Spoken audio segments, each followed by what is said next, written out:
This week is about what projects I've got going on and what I'm wanting to progress this year and actually complete. So come along and let's see what's going on.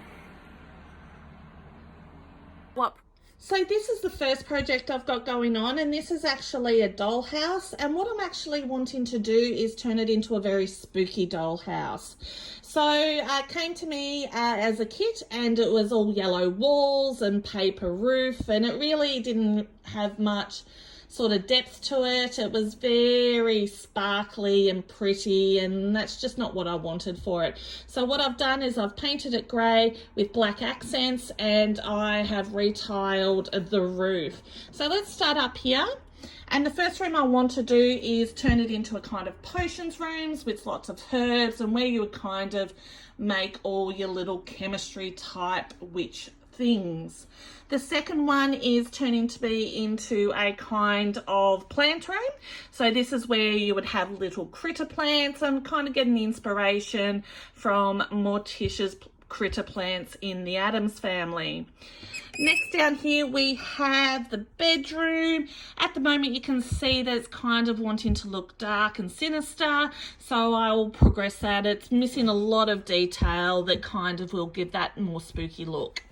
The living room, again, you're wanting that sort of spook creepy factor, so I've done the base for it, again the greys and the blacks, and hope to progress that one. And the last thing that I'm going to, the last room of this dollhouse is the kitchen. Still looking for really inspiration and ideas for it, but again you want to turn it into like a spooky kitchen. I'm thinking more of a Hansel Gretel vibes with bones and cobwebs and all those things. So there'll be lots to do in this house to spookify it. Stay tuned and you'll be able to see some of those bits and pieces. The next project I'm going to do is something that I want to live outside, and it's kind of going to be a whimsical little fairy house. And what I've got here is I've got a fern step that I got at Bunnings, and it has this little sort of wood knob on it.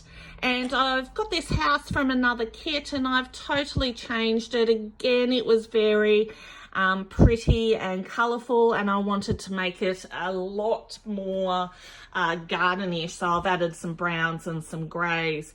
So what I was going to do is have this little stump that sort of holds up the house. However, the house isn't tall enough for that. I did try and hack away at the stump, however it was a little bit hard. So what I've tried to do now is I'm going to add a base underneath the house, so that it then can sit up there.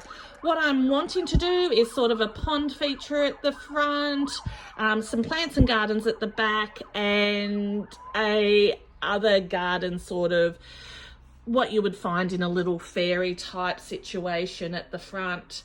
So there's lots to do. This last little project is really not much of a priority project. So this one was a barn type style thing that I sort of wanted to use to display my polymer clay. It's actually what started me getting into the miniatures. And as you can see, it was going to have barn doors, and this is a little beehive.